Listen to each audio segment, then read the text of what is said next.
కొన్ని వందల సంవత్సరాల నుంచి వస్తున్న ఆచారంగా చెప్పుకుంటారు. ఎరుమేల్లో రంగులు పూసుకొని వావార్స్వామి దర్శనానికి అయితే వెళ్తారు.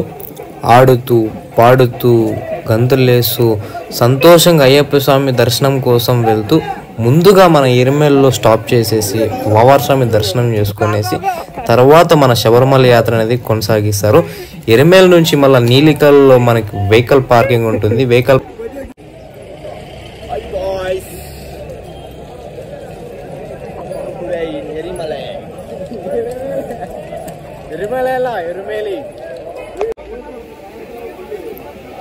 పెద్ద పాదం చిన్న పాదం అనే రెండు దారులు ఉంటాయి మన శబరిమల అయ్యప్ప స్వామి దర్శనానికి. పెద్ద పాదం వెళ్ళాలనుకున్న వాళ్ళు ఎరుమేల నుంచినే కాలినడకన ప్రయాణం మొదలు పెడతారు. చిన్న పాదం పోవాలనుకునే వాళ్ళు మన పంపా నదిలో స్నానం చేసుకుని పంపా నుంచి స్టార్ట్ అవుతారు.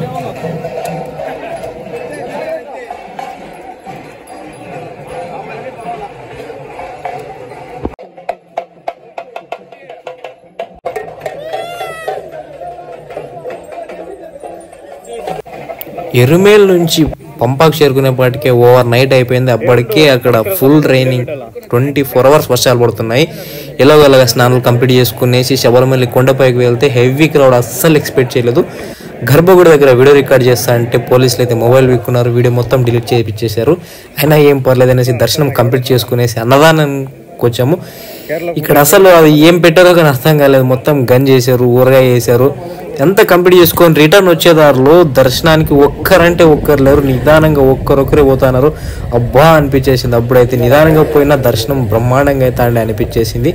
అయినా ఏం పర్లేదు అనేసి మొత్తం కంప్లీట్ చేసుకునేసి అక్కడి నుంచేసే బయలుదేరేసి గురువాయూరుకు బయలుదేరుతున్నాము మన శ్రీకృష్ణుని దేవాలయానికి. So next video stay tune. Next వీడియోలో కలుద్దాం. బాయ్.